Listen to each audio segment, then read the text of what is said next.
Greetings YouTube, it's the Brain Damage Gamer here, and today I have a tutorial slash quick explanation about the general UI and how to play Battletech.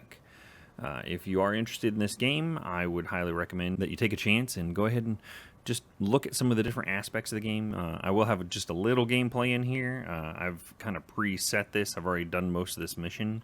I have just one enemy mech left, I'm pretty sure, and then I have to take care of this base. There's also a couple of turrets over here, so you'll see a little bit of turret attack. But this is primarily going to focus on what you need to see on the UI and all of the little things that the game doesn't really tell you about that are kind of important. So let's go ahead and jump straight into it. I'm going to go ahead and start over here on the left side. So we obviously have indicating that it's my turn, round 14, and then the various objectives. One of the things a lot of people miss out is that you can actually click on these objectives and it'll show you where the nearest thing is that you're looking for. So right here, this is the turrets are over here, so it highlighted this general area. There isn't really a specific location for pacify, and there isn't really a specific location for the reinforcements, just because the game doesn't want to give you their location by, you hit the button, oh, here's all the enemies. But they do show you things like where you need to go, which is always good information. Moving down just a little bit, there is a double bar. There's a bar that has quite literally the same information that occurs twice. So as you can see, directly above this mech right here, we have this little bar, and you'll see that it coincides with this bar over here. This just kind of provides you that information in two different areas. I don't know if you could remove this bar from the settings or not. That'd be a personal preference, obviously. But we'll go ahead and cover the information down here, and then we'll go over what that means for everything up here as well. So first things first, this is your initiative, your phase that you're currently in. We have 5, 4, 3, 2, and 1 up here. We are currently in the third phase. If you look at the number here, this is going to indicate what your mech that you're looking at has. So this is in third phase, this is in third phase. This one right here went in fourth phase. They actually took their turn already. And then if we look down at this enemy mech, they were in third phase, but they've actually gone. See how it's grayed out? Also, if you look up here at the third phase, I'll try to get this where it's a little easier to see. There we are, that's better. So right here, this little red chevron pointing down, if we click on it, it'll actually show me the enemy that's associated with that. If I click on any one of these, it shows me my mechs that are associated with these individual chevrons. It's kind of hard to see, but here's the grayed out one. This will show me who went already. And all that information you can glean just at a glance from either here or directly above your mech. Now, we're going to go ahead and move into some of the various statuses. So I am in cover. I'm in a forest, which gives me damage reduction. It gives me a 25% for attacks that happen on the front or side. It does not stack with guarded, which is a different effect. We are currently in a tundra biome, so anytime you have your biome, it's going to tell your information about what it does for your heat sinks. So my heat sinks work just a tiny bit better, 10% better in this location. I am guarded, which means I hunkered down on my last turn. So 50% damage reduction against ranged attacks to the front and side does not stack with cover. So you don't get 75% damage reduction if you do both. You get one or the other. If I hadn't taken cover on this particular mech's last turn, then I would only have the cover here. I wouldn't have the guarded status. Entrenched, so 50% stability damage reduction from all attacks. Again, that's part of the same move. What I did was I hit brace down here, which gives you guarded and entrenched. So inspired, unit gets -1 difficulty to all attacks. All my attacks are slightly easier. That comes from this morale bar. We'll go over that just a little bit in a second. Sensors impaired. So what happened is this particular mech's been hit by a PPC attack, and they mess up your sensors, basically, is what that boils down to.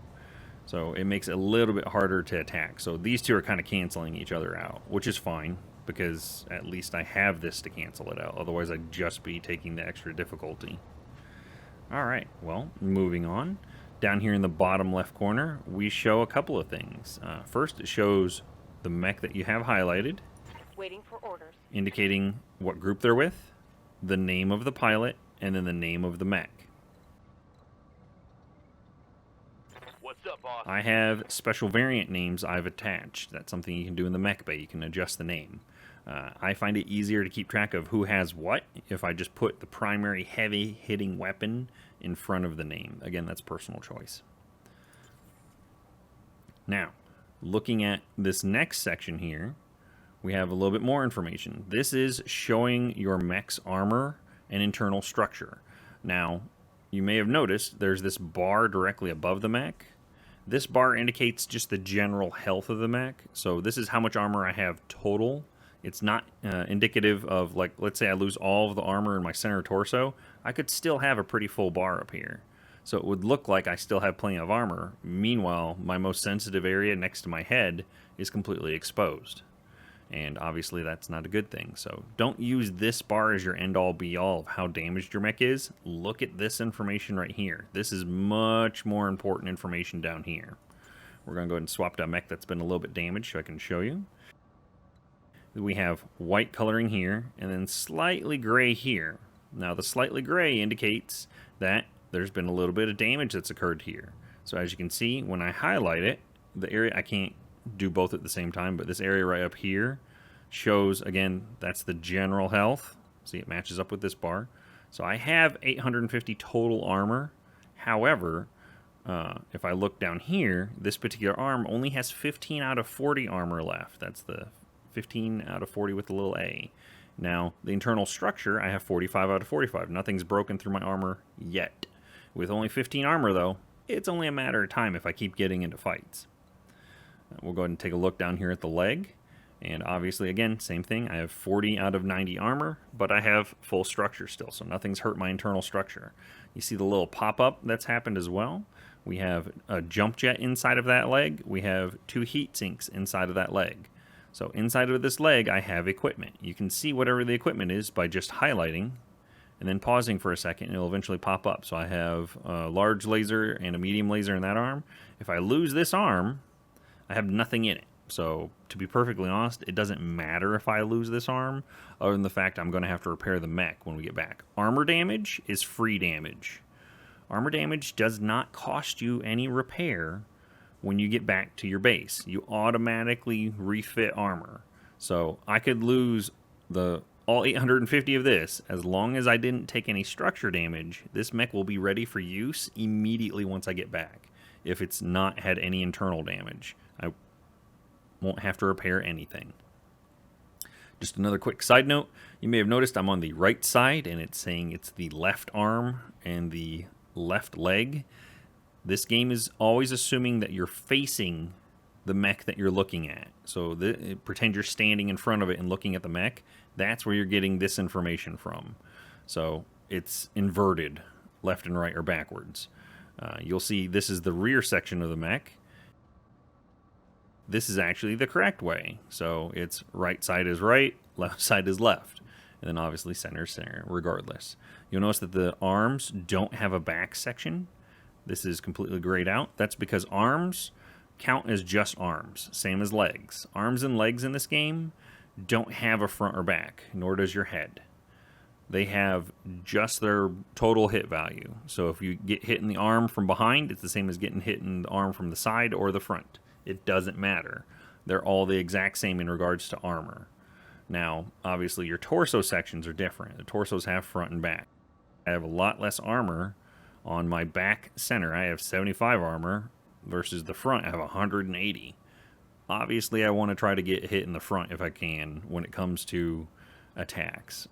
Any kind of back attack and getting flanked, you do not want to happen. And a little more information.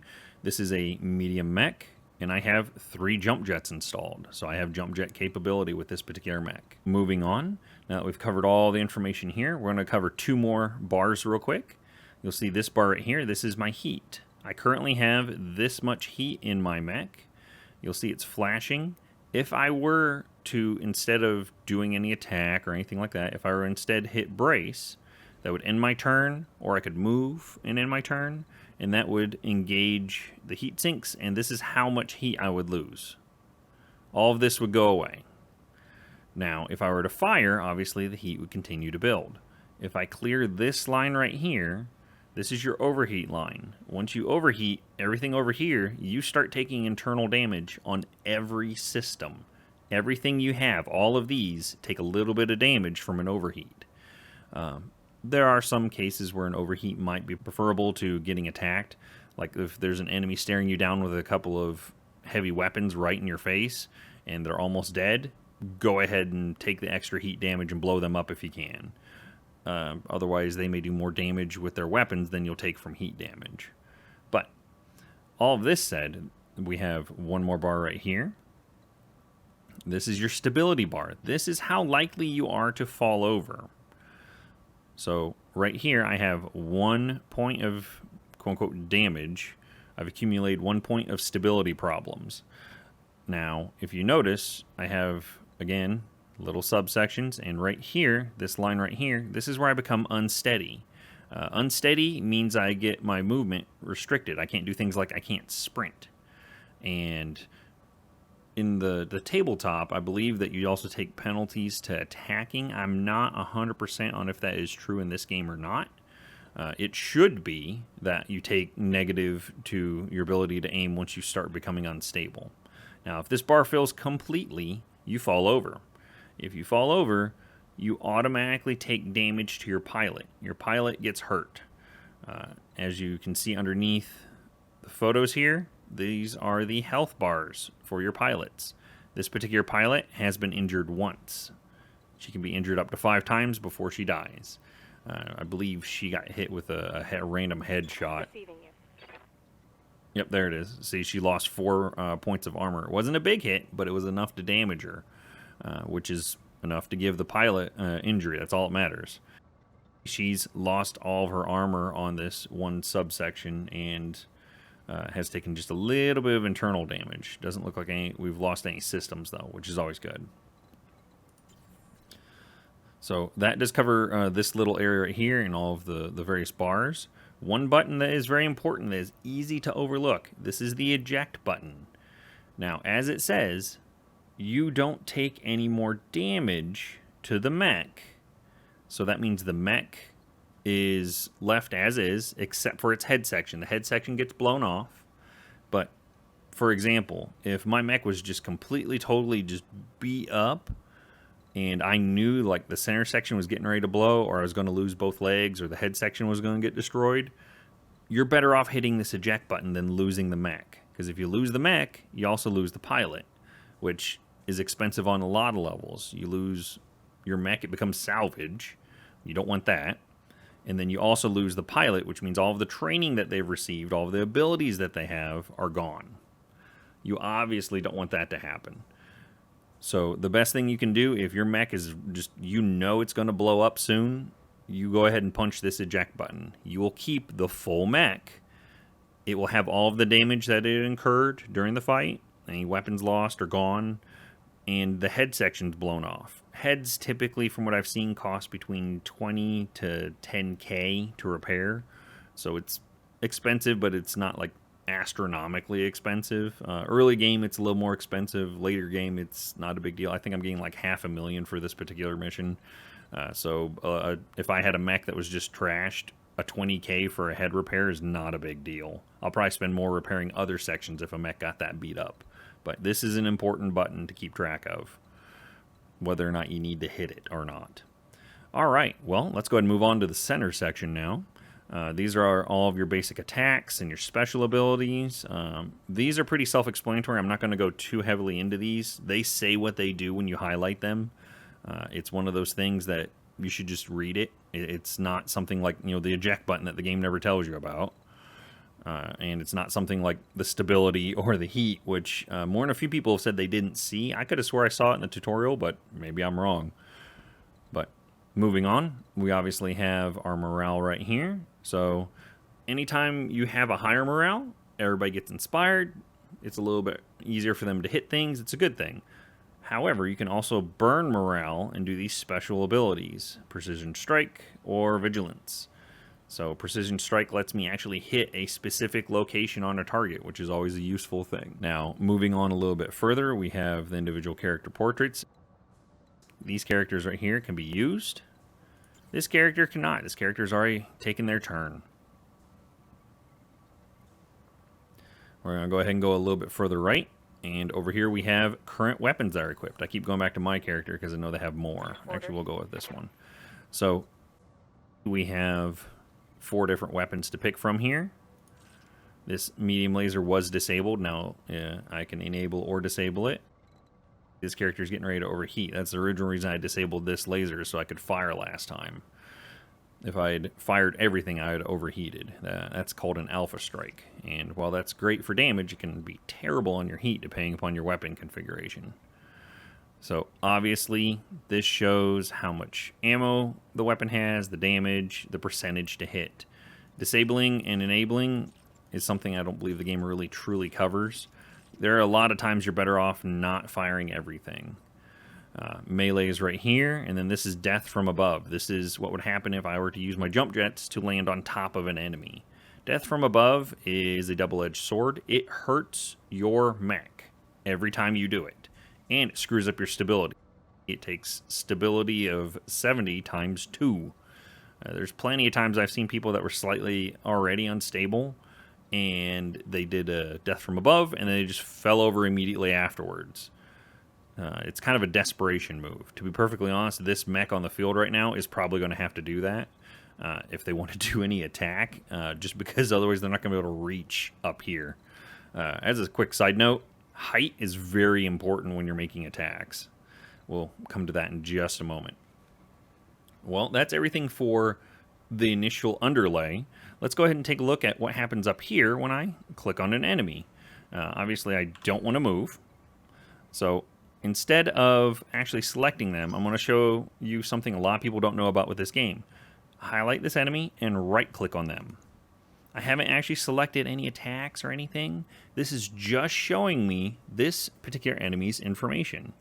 Now, one thing I have noticed, I am familiar with the Mech Warrior and the Battletech series and the Battletech, tabletop, and I've played and read a ton of stuff for this particular universe over the years. So I have a pretty good idea of what mechs are what, just at an immediate thought. I know that this is a medium mech, but I also know that a Shadowhawk is 55 tons. The game doesn't tell you that here in any way. The only time that you'll be able to see it is if you have an enemy who's just at the edge of your sensor range. You may see it says unknown mech, and then it'll give the tonnage.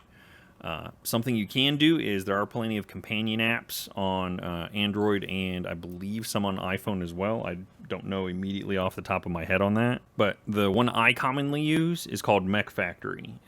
It's kind of the end-all be-all. You can look up mechs, and that's a good thing I'd recommend for anyone who's kind of getting into this and wants to understand a little bit more about what they're fighting. Yes, this kind of tells you it's a medium mech, but medium has a range. There's tonnage range that medium falls within, and a 55-ton medium versus a 45-ton medium is a bit of a difference because that's 10 extra tons of armor and or weapons they could be carrying. So it wouldn't hurt to familiarize yourself with some of the various mechs if you need to, or do a quick lookup if you have to, because as you can see, it's turn-based. There's no rush to make your next turn. You can take as much time as you need to get ready. So moving on for that, we have their type that they are. So this is their specialization that they've gone with. I don't remember if I have a gunner. I believe this character is a gunner because they have 8 in gunnery. I just right-clicked on their face in order to give them that information. He has high morale. I think he's glitched, actually. There was a little mini whatever that the game gave me, and it gave him high morale, and it was only supposed to be for a couple of days, and he's been on high morale for quite literally ever since then. Not that I'm complaining. Again, they have the same bars. We have their initiative, we have their heat level, we have their stability, and then, again, all of the same information. As you can see, I've blown both of the arms off and both of the torso sections on this particular mech. The center has 1 hit point on its structure. I purposely did this because I wanted to have just a little bare bones enemy I could show you that wasn't a threat, so it wouldn't distract from the purpose of the video. And we have partial damage here. They've taken a little damage on the back, but again, look at that structure. The structure for the rear is the same as the structure for the front because it's the core. It doesn't matter if it's front or back. The core is the core. They both have 1. Now, this has 15 armor, so ironically enough, this mech would be better off facing away from me than facing towards me because at least they have a little armor, which seems kind of weird, but it's the way it is at the moment. Again, the previous information that we talked about, all right here. They did guard, trying to avoid getting obliterated this next turn. I could literally hit them with anything and they'll blow up, though. This unit carries little upkeep and resupply, only 50% of its normal armor. You'll see statuses like this for the missions. It's how they kind of tweak the difficulty. So you may face multiple mechs. Like, I could have a mission that's only 1 or 2 skulls, and on the 1 skull, I may face 4 mediums, and then on the 2 skull, I may also face 4 mediums, but on the 1 skull, they may be shoddy, and on the 2 skull, they may all be at least, 75% upkeep. Maybe they're almost back to normal status. I believe this was a 2 skull mission. I had 2 heavies and 2 mediums I fought. Now, moving on, we have one more bit of information I did want to cover in regards to aiming and all of that wonderful stuff. If we go ahead and line up like we're going to take a shot at this particular mech. Yes, Commander. I believe Behemoth has line of sight. Yes, she does. I'm going to go ahead and left click on this particular mech. First off, overheat warning. If I fire everything, I will overheat this mech. Obviously, we don't do that because there's no reason to take that kind of damage right now. This thing's not even a threat. I've blown away all of its weapons or blown away the ammo for the weapons. I don't believe, where was it? No, there it is, yeah. They have SRM-2 in their head, which is undamaged, but it has no ammo. I believe the ammo is in one of these sides. Yep, there it is. So their ammo was in their side, and I blew that up, which means that this weapon is quite literally useless now. It has no ammo to work with. Now, we look down here, you can see I have the various hit percentages. So I have a 90% chance to hit, and if you highlight this, it'll give you more information indicating what's going on, why you have this particular percentage to hit. From what I've seen of this game, the various values typically add 10% for each one. So it's either plus or minus. I have an arm-mounted weapon that gives me -1, so that's an extra 10% to hit. Height difference. I am higher up, they are lower. That is why I was able I only have medium mechs here, and that's why I wiped out 2 heavies and 2 mediums, and also a couple of turrets firing at me at the same time. Why? Because I was higher up and had cover. So these people were quite literally running up a beachhead, much like Normandy. Weapon accuracy, that's one of my abilities. I've buffed this particular person's ability to fire. And then inspired, and then target size. This is a larger target. It's not a light mech, and it's not a vehicle. I get a plus to hitting it because it's medium-sized. Now, that actually goes against me. If it was large, I believe target size becomes 0. So if it was a heavy mech, it would become a 0 target.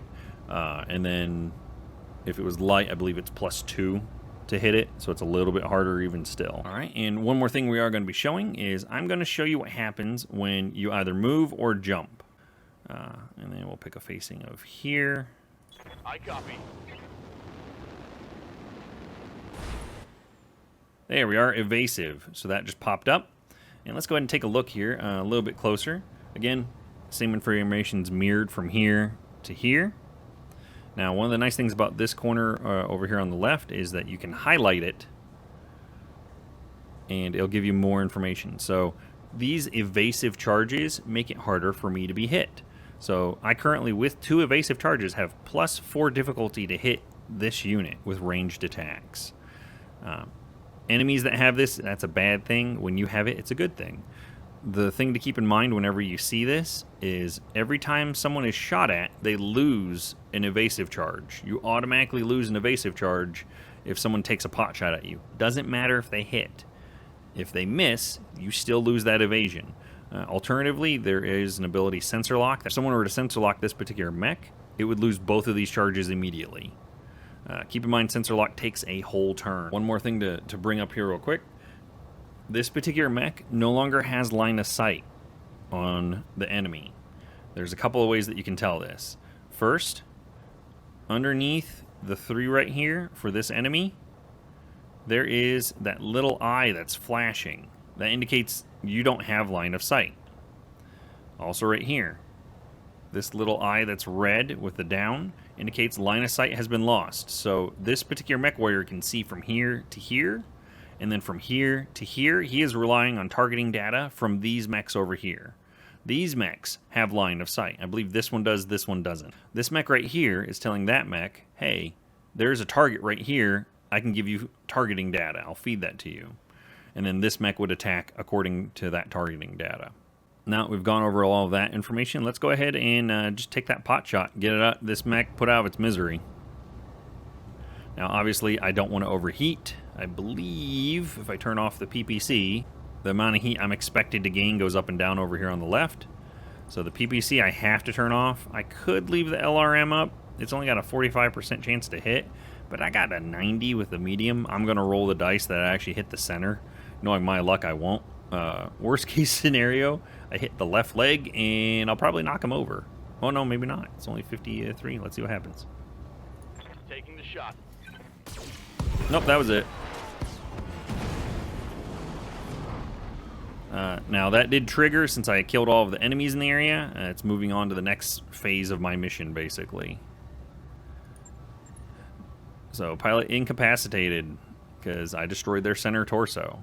If you destroy the center torso of a mech, that gives you almost no salvage. You get 1 point of salvage. You'll get 1 chunk of that mech available for salvage. If you destroy a head, then you'll get 2 points. If you destroy both legs, then you'll get 2 points. So you'll have 2 chunks of salvage you could pick up from that one mech, potentially.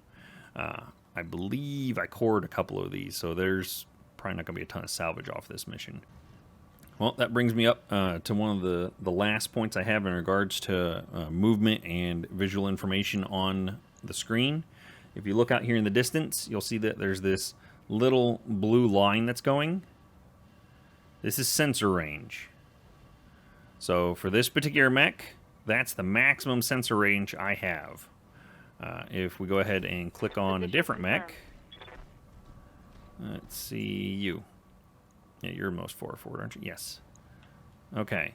So this particular mech, you're not getting to see the sensor range anymore. Why? It's not their turn. It doesn't give you the ability to tell what's going on with a mech in regards to sensor range when they're no longer able to move. It's kind of a weird thing, but it's something the game does. He can move, so I can see his sensor range. Now, it's not giving me any indicator. Oh, there it is. I had it for 1 second. Where was it? Right here. If I move to here first, and I have to click in order to do this, this little eye indicates I'll have visual contact. I'll be able to see this turret on my own. I've already seen this at a glance earlier, so I know it's an assault turret. And this is also an assault turret. I believe I saw that one earlier. Now, it'll give me the subsection indicating what kind of a turret it is once I get a little closer, but we're not there yet. There's also a bunch of other stuff going on here. You see this cone. This cone is the area of effect I can fire within. Now, if you look very carefully, there's some different color gradients in here. So we have a lighter white here, a little bit more gray, and a little bit more gray, and then just kind of very vague gray way out in the distance. What that is my weapons and their various ranges. So we'll go ahead and turn a couple of them off. And right now you're going to see a very short area because the short-range missiles don't have a ton. So as you can see, the effective area, this little line right here, only goes to right here. And then you have maximum range right there. So this is the maximum range I could theoretically fire this weapon and actually be useful. When I get to this turret, if I can shoot my short-range missiles at all, they're going to be highly ineffective. But since it's outside the range, I don't believe I'm going to get a chance to shoot them at all. It's going to give me a 0% chance to hit. If I turn all of that off, I don't get even the facing anymore. So I don't even know what my stuff would do. So let's go ahead and do the large laser. And having put the large laser on, look at that. Now you can see I have an effective range all the way out to here. So I'll be able to take a shot at this thing. It's going to be right at the edge, but it is a stationary target, so it's probably not going to be too hard to hit. I can shoot clean out to here with this large laser.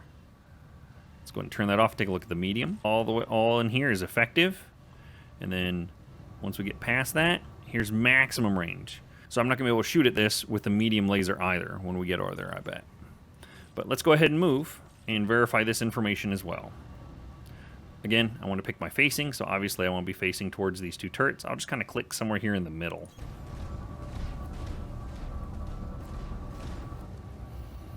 There we are. And we'll highlight exactly what I said. I can't fire with my medium or my short range weapons. I can only fire with this large laser, which we'll go ahead and do. Turrets also have a lot of the same information. They have one solid chunk, though, of armor. There's no little sections to worry about. You can see it has 2 PPCs and 2 machine guns, which is kind of a weird configuration every time I see this, but whatever.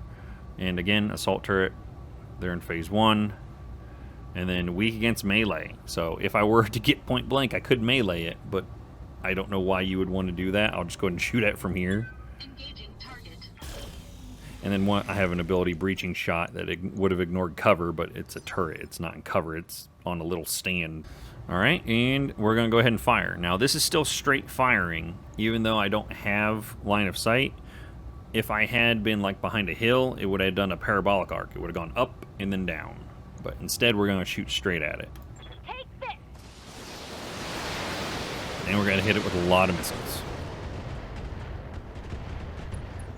And that was the turret. Bang, you're dead. A lot of things that aren't mechs, once you get past the armor, die really fast.